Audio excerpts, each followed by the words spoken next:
നമസ്കാരം. യഹ്യ സിൻവർ കൊല്ലപ്പെട്ടതിന് ശേഷം ഹമാസിനെ നയിക്കാൻ ആളില്ലാത്ത അവസ്ഥയാണ്. ഛിന്ന ഭിന്നമായ ഹമാസിന് ഇനി അടുത്ത കാലത്തെങ്ങും തലപൊക്കാൻ സാധിക്കാത്ത അവസ്ഥയാണ്. ഇതോടെ ഹമാസ് അനുകൂലികൾക്ക് ഉത്തേജനം പകരാൻ പുതിയ വീഡിയോയുമായി രംഗത്ത് വന്നിരിക്കുകയാണ് അൽ ജസീറ. യഹ്യ സിൻവറിന്റെ ദൃശ്യങ്ങളാണ് അൽ ജസീറ പുറത്തുവിട്ട വീഡിയോയിലുള്ളത്. ഗാസയിലെ യുദ്ധത്തിന്റെ വിവിധ ഘട്ടങ്ങളിലുള്ള ദൃശ്യങ്ങളാണ് പുറത്തു വന്നിട്ടുള്ളത്. സിൻവർ സൈനിക വേഷം ധരിച്ച് ഊന്നുവടി ഉപയോഗിച്ച് യുദ്ധഭൂമിയിലൂടെ നടക്കുന്നത് കാണാം. തിരിച്ചറിയാതിരിക്കാനായി ശരീരം പുതപ്പ് കൊണ്ട് മൂടിയിട്ടുണ്ട്.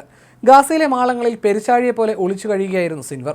നേതാവിന് കഴിയാൻ അത്യാവശ്യം നല്ലൊരു തുരങ്കവും നേരത്തെ സജ്ജമായിരുന്നു. സിൻവർ കഴിഞ്ഞ കെട്ടിടത്തിന്റെ ചുവരിൽ നോർത്ത് എന്ന ഹീബ്രോ വാക്ക് ഗ്രാഫിറ്റി ചെയ്തിരിക്കുന്നതും ദൃശ്യത്തിലുണ്ട്. ടീഷർട്ട് ധരിച്ച സിൻവർ ഒരു റെസിഡൻഷ്യൽ അപ്പാർട്ട്മെന്റിലൂടെ നടക്കുന്നതും റഫേലെ ടെൽ അൽ സുൽത്താൻ ബറ്റാലിയന്റെ കമാൻഡർ മഹ്മൂദ് ഹംദാനൊപ്പം തറയിലിരിക്കുന്നതും അവരുടെ മുന്നിലുള്ള മാപ്പിലേക്ക് ചൂണ്ടിക്കാട്ടി ദൗത്യങ്ങൾ വിഭാവനം ചെയ്യുന്നതും ദൃശ്യങ്ങളിലുണ്ട്. കൂടാതെ ഇസ്രയേലി ടാങ്കറും സൈനികരെയും സിൻവർ നോക്കി നിൽക്കുന്നതും ഇതിൽ കാണാം. രക്തമണിഞ്ഞ കരങ്ങൾ ഓരോന്നും സ്വാതന്ത്ര്യത്തിന്റെ ചുവന്ന കവാടങ്ങൾ തുറക്കും എന്ന് സിൻവർ ക്യാമറയിൽ നോക്കി പറയുന്നുണ്ട്. 2023 ഒക്ടോബർ 7 രാവിലെ 6:30 ആക്രമണം ആരംഭിക്കാനുള്ള ഉത്തരവിൽ സിൻവർ ഒപ്പിട്ടതിന്റെ രേഖകളും പുറത്തു വന്നിട്ടുണ്ട്. 2024 ഒക്ടോബർ 16 യഹ്യ സിൻവർ കൊല്ലപ്പെടുന്നത്. റഫേൽ തകർന്ന അപ്പാർട്ട്മെന്റിൽ വെച്ചായിരുന്നു ആക്രമണം. സിൻവറിന്റെ അവസാന ദൃശ്യങ്ങൾ സൈബർ ഇടത്തിൽ വൈറലായിരുന്നു. വെടിനിർത്തലിന് പിന്നാലെയാണ് ഇപ്പോൾ സിൻവറിന്റെ വീഡിയോ പുറത്തുവിട്ടിരിക്കുന്നത്. ഇത് സംഘടനയ്ക്ക് ഉത്തേജനം പകരുന്നതിന് വേണ്ടിയാണെന്നാണ് കരുതുന്നത്. കഴിഞ്ഞ ഞായറാഴ്ച വെടിനിർത്തൽ കരാർ പ്രാബല്യത്തിൽ വന്ന ശേഷം സിൻവർ കൊല്ലപ്പെട്ട അപ്പാർട്ട്മെന്റ് സന്ദർശിക്കാൻ നിരവധി പേരാണ് എത്തുന്നതെന്ന് കെട്ടിട ഉടമ അഷ്റഫ് അബു താഹ പറയുന്നു. സിൻവർ അവസാനമായി ഇരുന്നിരുന്ന കസേര ദേശീയതയുടെ പ്രതീകമായി മാറിയിട്ടുണ്ട്. താനും മകനും വീടിന്റെ അവശിഷ്ടങ്ങൾക്ക് മുകളിൽ ഈ ഇരിപ്പിടവും അദ്ദേഹത്തിന്റെ വസ്ത്രവും സ്ഥാപിച്ചിട്ടുണ്ട്.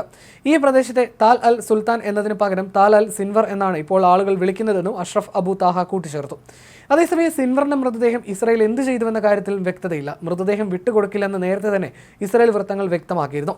അതേസമയം ഗാസയിൽ വെടിനിർത്തലിന്റെ ഭാഗമായിട്ടുള്ള ബന്ദിമോചനം തുടരുകയാണ്. ഇന്ന് 4 ഇസ്രായേൽ വനിതാ സൈനികരെ ഹമാസ് മോചിപ്പിച്ചു.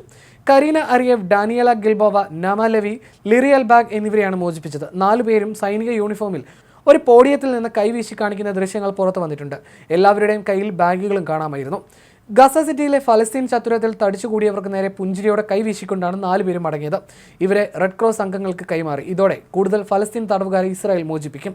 ഒക്ടോബർ 7 നടന്ന ആക്രമണത്തിൽ ബന്ദികളാക്കിയ 4 സ്ത്രീകളെയും ഇന്ന് വിട്ടയക്കുമെന്ന് ഹമാസ് നേരത്തെ വ്യക്തമാക്കിയിരുന്നു. വെടിനിർത്തൽ പ്രാബല്യത്തിൽ വന്നതിനു ശേഷമുള്ള രണ്ടാമത്തെ ബന്ദിമോചനമാണിത്.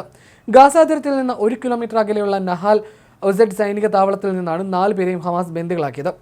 ആദ്യഘട്ടത്തിൽ 3 ബന്ദികളെയായിരുന്നു ഹമാസ് ഇസ്രായേലിന് കൈമാറിയത്. ഡോരോൻ സ്റ്റൈൻബ്രച്ചർ, എമിലി ദമാരി, റോമി ഗോനൻ എന്നിവരെയായിരുന്നു മോചിപ്പിച്ചത്. തുടർന്ന് ഇസ്രായേൽ 69 സ്ത്രീകളും 21 കുട്ടികളും അടങ്ങുന്ന 90 അംഗ സംഘത്തെ മോചിപ്പിച്ചിരുന്നു. ജനുവരി 19 ഇസ്രായേൽ പ്രാദേശിക സമയം രാവിലെ 11:15 ഗാസയിൽ വെടിനിർത്തൽ നിലവിൽ വന്നത്.